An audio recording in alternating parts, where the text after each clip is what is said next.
क्या बंगाल के दंगाइयों का पत्थरबाजों का योगी मॉडल से इलाज किया जाना चाहिए? क्या बंगाल में उपद्रवियों को योगी मॉडल ही जवाब दे सकता है?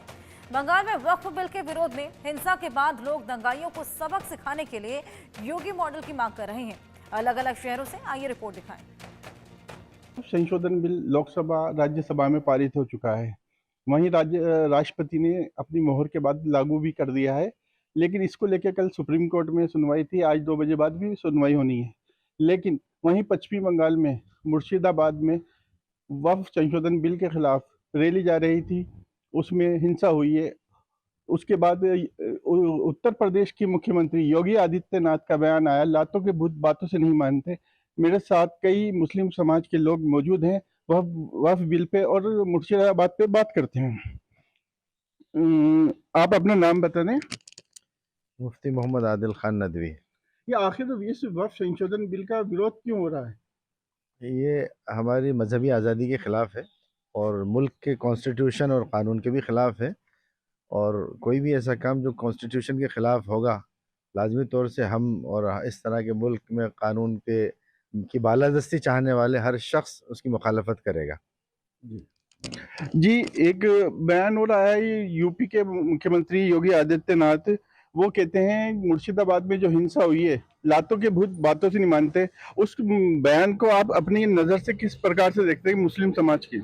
देखिए, योगी आदित्यनाथ बिल्कुल सही कह रहे हैं। सुप्रीम कोर्ट बार बार कह रही है कि यूपी में जंगल राज चल रहा है। हकीकत में जो यूपी में योगी आदित्यनाथ हैं, ये मिसाल उनके ऊपर बिल्कुल सही बैठती है कि लातों के भूत बातों से नहीं मानते हैं। उन्होंने जो कानून की हालत कर रखी है, वो मतलब ऐसी अल्फाज, ऐसी भाषा शैली एक गुंडे किस्म की आदमी की हो सकती है जो लातों के भूत हों, बातों से नहीं मानते हो। सुप्रीम कोर्ट उन्हें बार बार कह रही है कि भाई यूपी में जंगल राज चल रहा है, जो यूपी में कानून नहीं बचा, उसके बाद भी उनके समझ में नहीं आ रही। दूसरी बात ये कि बंगाल में जो हो रहा है, शांतिपूर्ण ढंग से एक रैली निकल रही है, मुसलमान एक कानून का विरोध शांतिपूर्ण ढंग से कर रहे हैं, उसके ऊपर अगर पत्थर फेंके जाएंगे, उसके ऊपर अगर हिंसा की ऐसी चीजें करी जाएंगी जिससे इतनी बड़ी रैली पे ऐसे हमले किए जाएंगे, तो हिंसा होना लाजमी है। ये सरकार की जिम्मेदारी है, सबसे पहले केंद्र सरकार की। केंद्र सरकार ने ऐसे हालात ही पैदा क्यों किए? आप इलाहाबाद हाईकोर्ट के बार बार के डिसीजन उठा के देखिए। इलाहाबाद हाईकोर्ट तो इस बात के लिए मशहूर है, उसने भी एक रेप विक्टिम के लिए कहा कि उस रेप विक्टिम ने खुद उसे इनवाइट किया, वो खुद जिम्मेदार है रेप होने के लिए। तो इलाहाबाद हाईकोर्ट जो कि यूपी सरकार, यूपी के अंदर आता है, उनको तो बिल्कुल बनता है इस बात को मानना कि अगर हिंसा हुई है तो उसके लिए कहीं ना कहीं जिम्मेदार वो लोग हैं जिन्होंने उकसाया। और मैं अभी किसी तथ्य पे नहीं जाऊंगा क्योंकि कोई रिपोर्ट नहीं आई, कोई किसी एजेंसी की जांच रिपोर्ट नहीं आई कि हिंसा की वजह क्या थी। हाँ, हिंसा नहीं होना चाहिए। मुसलमान शांतिपूर्ण ढंग से हर जगह, हमने पहले शाहीन बाग के प्रदर्शन किए, पूरी तरह शांतिपूर्ण ढंग से हुए। हमने जुमे की नमाजें अदा करी, शांतिपूर्ण ढंग से करी। हमने ईद की नमाज अदा करी, किसी मंदिर पे चढ़ के हमने हरा झंडा नहीं फहराया। मुसलमान हिंसा नहीं करता है। लेकिन आप बार बार पिन किए जाएंगे, आप बार बार हमारे मजहबी मामलात पे अटैक करेंगे, तो आप ये समझ लीजिए कि हम जो कानूनी हक है, हमारा जो संवैधानिक हक है, उससे तो पीछे नहीं उठेंगे, चाहे हमें हमारी जान ही देना पड़े। तो वक्फ संशोधन कानून जो है, उसको किसी भी कीमत पे इस सूरत में कबूल नहीं किया जाएगा, चाहे उसके लिए हमें अपनी जानें देना पड़े। सेकुलरिज्म के नाम पे दंगाइयों को खुली छूट, ये भी उनका बयान है। हाँ, तो यूपी में तो यही हो रहा है, सेकुलरिज्म के नाम पे। सही बयान है उनका। ममता के लिए बोला है उन्होंने। देखिए, ममता के लिए तो ये मेरे ख्याल से सरकार बनी है उस वक्त से पहला मामला है जिसकी अभी तक जांच भी नहीं हुई। यूपी में तो रोजाना वीडियो आ रहे हैं। यूपी के लिए उन्होंने बिल्कुल, वो शायद बताना भूल गए कि वो यूपी की बात कर रहे हैं, वो असल में बात यूपी की कर रहे होंगे सेक्युलरिज्म के नाम पे। और सरकार की जो खुली छूट दे रखी है जो भगवा आतंकी है उनको, कि आप मुसलमानों को पकड़ पकड़ के मारिए, गाय के नाम पे मारिए, मस्जिदों पे चल के भगवे झंडे लहराइए, ये तो हो ही रहा है यूपी में। योगी आदित्यनाथ बिल्कुल सही कह रहे हैं, जो यूपी में हो रहा है, जो भारत के कई राज्यों में हो रहा है, सेक्युलरिज्म और हिंदुत्व के नाम पे खुली छूट दी जा रही है, जो कानून, संविधान और इंसानियत के खिलाफ। जी, आज सुप्रीम कोर्ट में कल भी सुनवाई थी, आज 2 बजे भी सुनवाई है। उसके बाद फैसला, अगर राहत नहीं मिलती मुसलमानों को वक्फ संशोधन बिल पे, तो आगे का कदम क्या होगा मुस्लिम समाज का? देखिए, हमेशा जब जब भी किसी मज़हब पे हमारी हमला हुआ है, किसी बात पर हमला हुआ है, तो हमने हमेशा बहुत एतदाल के साथ, बहुत शांतिपूर्वक तरीके से इसका विरोध किया है। और इसकी मिसाल भी है। हद तो ये है कि जब बाबरी मस्जिद का फैसला आया, बाबरी मस्जिद को शहीद किया गया, उसके बाद जब फैसला आया, तब भी हमने बड़ी खामोशी से उसको वो किया।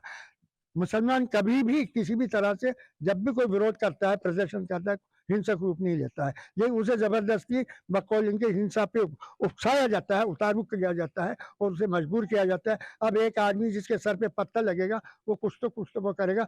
रहा इस बात का कहना कि साहब सुप्रीम कोर्ट से नहीं हुआ, तो हमारी बाकायदा तरीके से all India Muslim personal law board की तरफ से, जमीयत उलमा की तरफ से, जमात इस्लामी की तरफ से और मुख्तलिफ जितनी पार्टियाँ हैं, शेड्यूल पार्टियाँ, उनकी तरफ से ये एजुकेशन जारी किया जा रहा है, शुरू किया जा रहा है, चलाया जा रहा है। उस वक्त तक ये एजुकेशन खत्म नहीं होगा जब तक ये बिल वापस नहीं होगा, चाहे हमें किसी भी हद तक आगे जाके कुर्बानी देना पड़े। जो कोई पार्टी आती है तो वो तुष्टिकरण का आरोप लगा देते हैं, लेकिन ये खुल के भी तो आना चाहिए। जो खुल के वोट लेते हैं तो खुल के क्यों नहीं आ रहे? कोई सा ही मुद्दा हो, किसी का भी मुद्दा हो, जैसे ईडी ने अभी राहुल गांधी और सोनिया गांधी पे आरोप पत्र जारी करा, तो कल से अब तक आज भी विरोध है, कल भी विरोध था, तो इस प्रकार का विरोध क्यों नहीं हुआ? देखिए, सच्ची बात यह है कि जब ये बिल इंट्रोड्यूस किया गया पार्लियामेंट में, तो सबसे ज़्यादा इसकी मुखालिफत में जितनी अपोजिशन पार्टीज थी, उन्होंने सब ने बहस की और बहस करके बताया कि बिल अनकॉन्स्टिट्यूशनल है।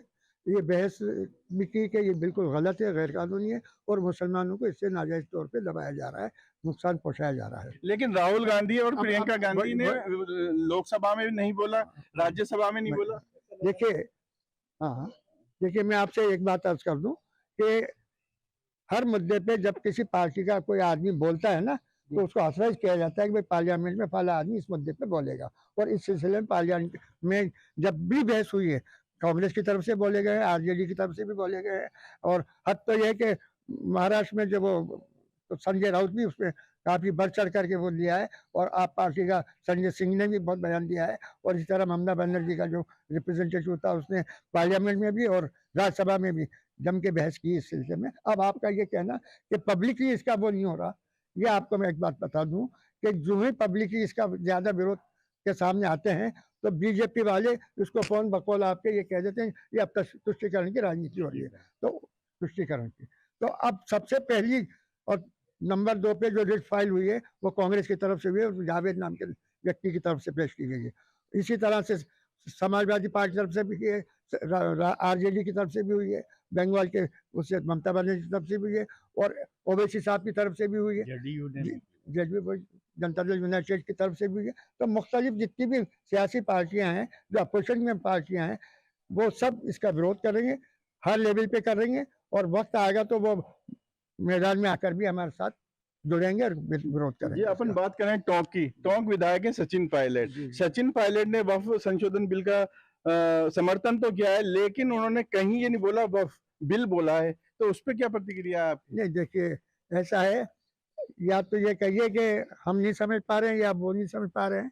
उन्होंने बाकायदा तौर पर इसकी मजम्मत की है, इसको खिलाफ कानून बताया, खिलाफ कॉन्स्टिट्यूशन बताया है, और उन्होंने यही कहा कि ये जो है लोगों इस पे मुस्लिम समाज के अधिकारों पे बड़ा जबरदस्त कुठाराघात।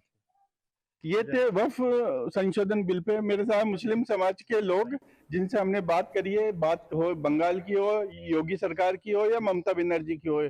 मुस्लिम समाज जो भी करेगा एक कानून के दायरे में करेगा और आजादी से करेगा। मैं टोंक से समीउर रहमान, इंडिया न्यूज़।